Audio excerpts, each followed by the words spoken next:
think before we actually get into the meat of this video, I believe it's only fair to talk about the ending of Trails in the Sky first chapter, as I was unable to talk about it in the last video due to the obvious spoilers. So if you're watching a video now on Trails in the Sky's second chapter, I'm going on the assumption you're not going to care for spoilers for the ending of first chapter. This whole video will be building on this premise, so if you care about the ending of first chapter, I would honestly advise you just stop watching the video now.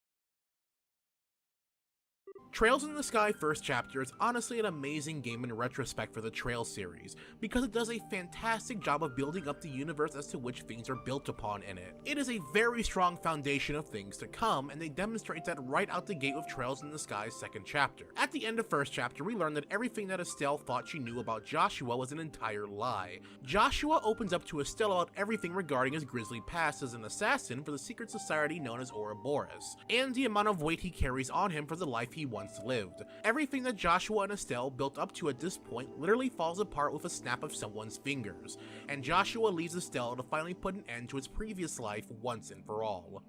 I honestly could go on and on about why this ending is so brilliant, and maybe I will for a future video one day. Don't hold me to that. But the setup this ending provides is just mind-blowing to me. Here is everything we built up to, with the start of an extremely sweet ending turning into something so bittersweet.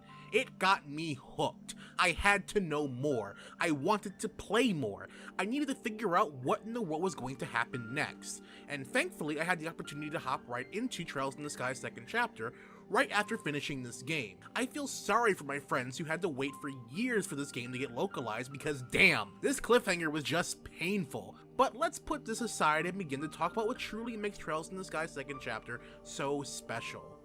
As I already mentioned, second chapter picks up right where first chapter ends off. The next day, Estelle confronts her father Cassius over everything that's happened and why Joshua would have just abandoned his family. This is where we get caught up to speed on everything that happened before first chapter's prologue, on how and where Cassius found Joshua, and why he really decided to adopt him. Being besides herself, Estelle runs away and takes the next airship back home, praying and hoping that this is all just a bad dream.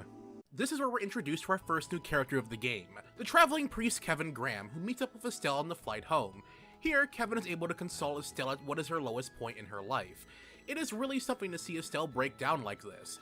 Throughout all of first chapter, Estelle seemed like this person who was constantly had a fire in her eyes, where it seemed like nothing would ever truly get to her. But to see her crying her eyes out into Kevin's arms really does show us that at the end of the day, Estelle is just a teenager, and is distraught at the idea of losing her best friend and, well, lover forever. Obviously, when Estelle and Kevin return to her home, there is no sign of Joshua. It is here where it finally sinks into Estelle, that this was not a dream she could simply wake up from.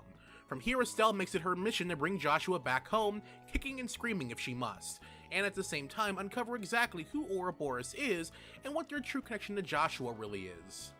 This is where the story begins to take off, and we really don't see it slow down until the very end. We start our adventure off with Estelle training with Anne Lace at the Bracer headquarters in Lemon, going under special training to hone their skills. After this intense training that ends with a mock Jaeger invasion, Estelle returns to Ouroboros to fully begin her investigation of Ouroboros in earnest.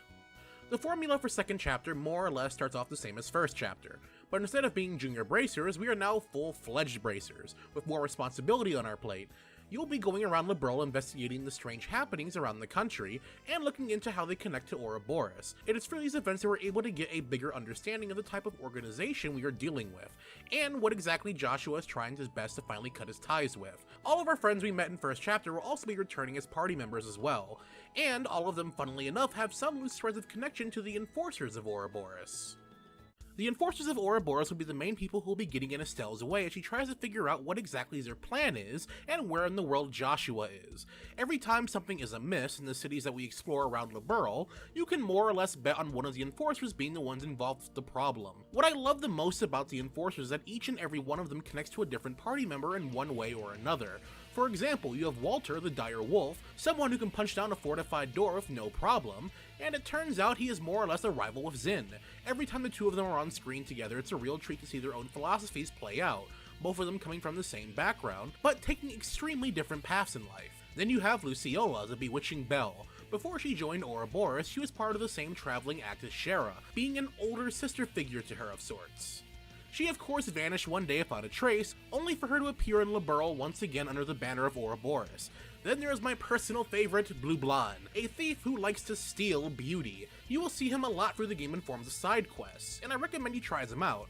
While his connection to Oliver is not as strong as the others, the rivalry they form is honestly pretty great. Finally, we have the two other enforcers. Both of them play a bigger part in things to come in the future and in this game. First is the adorable little girl Ren, or otherwise known as the Angel of Slaughter. I won't delve too much into her story in this video, as I believe that is best saved for my third and Trails from Zero videos, but no, she is someone who will influence the destiny of many to come. But let us talk about the final one, and arguably the most important for this game, Louis. Louis is by far the strongest enforcer that Estelle will meet on her journey, and is one of the most important people in Joshua's life. As you play through more of the game, you will see what led Joshua to become a member of Ouroboros, and his brotherly connection with Louis growing up. Throughout the entire game, Louis is a barrier that Joshua is constantly trying to overcome, and he does not think he'll ever be able to become free of the grasp of Ouroboros until he's finally able to surpass him. Each member of the society has their own motives for why they joined. Learning more about Louis and why he joined will always be a treat for me. Trails in the Sky's second chapter is such an interesting game, because you can clearly see how first and second chapter are meant to be two halves of one game. So when this game starts, you don't really have the need to set things up, like you would for most stories. All of the setup was done in first chapter. So there are a lot of story things I could discuss and want to discuss before we talk about other things, but there are only two things I really want to talk about today that really stuck out to me, because it would be unforgivable if I didn't discuss them here. So there will be some pretty major spoiler things going forward from here. You can skip ahead to this timestamp to avoid them. The first story moment that I felt had a lot of potential that was never fully realized is when Wiseman made it his mission to recruit Estelle as a member of Ouroboros. While he says she won't be an enforcer, he believes the potential for her to become one is there. The whole thing about Wiseman is mental manipulation, so the entire time, I thought Wiseman was going to do something to break Estelle, so it would seem like she has no other option but to join Ouroboros. Maybe breaking Estelle would have been a little bit extreme, but I feel like it could have been an interesting way to go about it, only to have the other party members snap her out of the delusions Wiseman may have been putting her under. Sadly, reality is not that great sometimes. What ends up happening is that Wiseman and Ren both try to recruit her the old-fashioned way. Wiseman states if she were to join Ouroboros, she would inevitably be able to spend time with Joshua again, and Wiseman will be able to get Joshua back under his wing. Ren tried to convince her by going on about how much time they'd be able to spend together, and all of the missions they could go on together. There was something really ominous about how this little girl was saying that seeing Estelle get her first kill would awaken something in her for this kind of life. Funnily enough, Estelle does actually consider joining at one point when she is kidnapped by them, only for Louis to tell her she was not meant for this kind of life, and she escapes and the story goes on from there. While how they handled it was fine as it was, I would have really liked to see them take the darker approach with this. But hey, I don't want to see our bright ball of sunshine go through a corruption arc, considering what happens next in the game. It would have been out of place and probably would not have fit in. The second story thing I wanted to talk about is the final act of the game. This is where shit hits the proverbial fan, as it were. Once everyone has been reunited, we get to explore something known as the Liber Arc. When we get to that point in the game, things really took a much more sinister turn compared to everything leading up to this point, mainly because you are exploring the remains of an ancient civilization that is somewhat peculiar compared to the one that we explored in this game, and there is just something odd about exploring it, an uneasiness that I could not escape from, and I loved it for it. The last 10 hours of this game could have once again been its own game completely, but yet, here it is to top off this adventure. I won't discuss much more of it, as it's better for you to see what it does for yourself if you choose to play these games. Overall, the story in this game was just fantastic. I really loved it from start to finish. All the different twists and turns that I haven't mentioned really go a long way in making this game feel alive. As you have to remember, the events of this game are no longer on a local scale, but now have consequences that span the entire continent. It is in this game that we get to see Ouroboros interact much more with its neighboring states due to the events that are happening within its borders. And I'll have to say, after playing through all of the games up to Cold Steel 1 as of writing this, it does not disappoint me in the slightest to see how some of these nations act. The game does a really good job to remind you that what is going on here can be felt everywhere, and you can see it clearly as you talk to people around Ouroboros to get an understanding of the raising tensions that are happening locally and abroad due to the events of this game. Alright, so I guess we should get on to talking about the gameplay and presentation of this game. Bear with me, the gameplay section is going to be incredibly short versus everything else, but that's because, for better or worse, Falcom really does not learn. In terms of combat, it is nearly identical to first chapter, except you now have the ability to spend CP on combo attacks.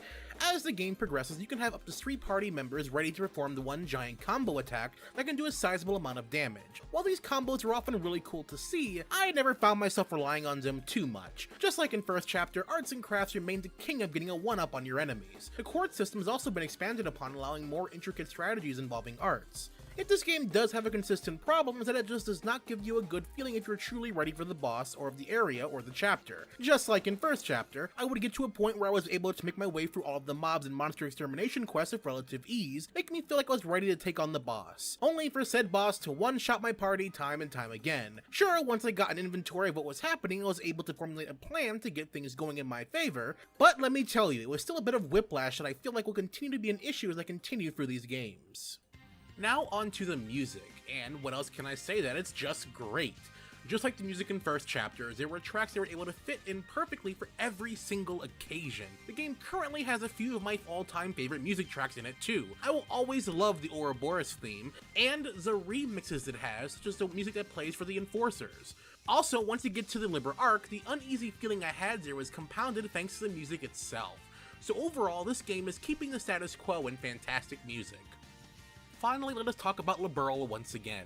Just like in first chapter, Ouroboros is a living and breathing world, with lives happening in the background of everything that is happening. As you progress through the game, everyone's dialogue will change, and the events in their lives will progress. In fact, a lot of them will have carryover on their life stories from first chapter, with a lot of them being wrapped up by the conclusion of this game. Actually, there are a few that are still ongoing, as I'm currently playing through Trails of Cold Steel.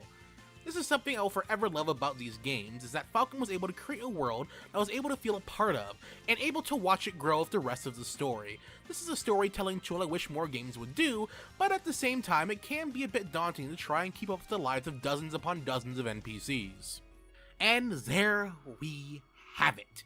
My video on The Legend of Heroes Trails in the Sky 2nd chapter. Let me say it has been a journey writing through this script. This version of the script is my 10th draft of it, and honestly, there is still so much more I could say about this game, and that I want to say about this game, but I have realized if I were to put everything in this video, I would more or less be retelling the entire game's story beat by beat. So I am happy of how the script has turned out.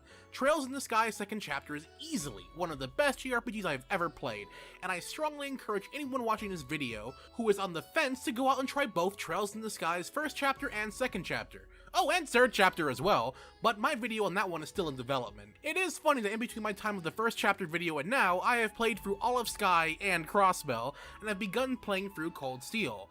Hopefully I'll have all my videos on those games out before I finish the Ouroboros arc. But that does it for today's video. If you have any comments or questions in regards to the video or the game, by all means leave them down in the comment section below. I would love to hear from you.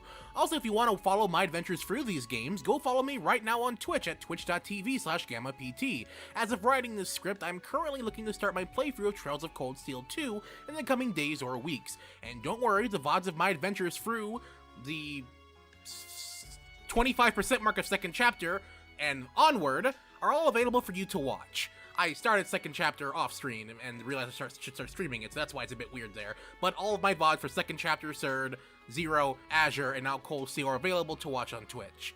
And also, if you're new to my channel, don't forget to subscribe for future reviews, commentaries, and more. Well, now that that is over, it's time for me to finally go and record this Rune Factory 2 video. I will see you all then.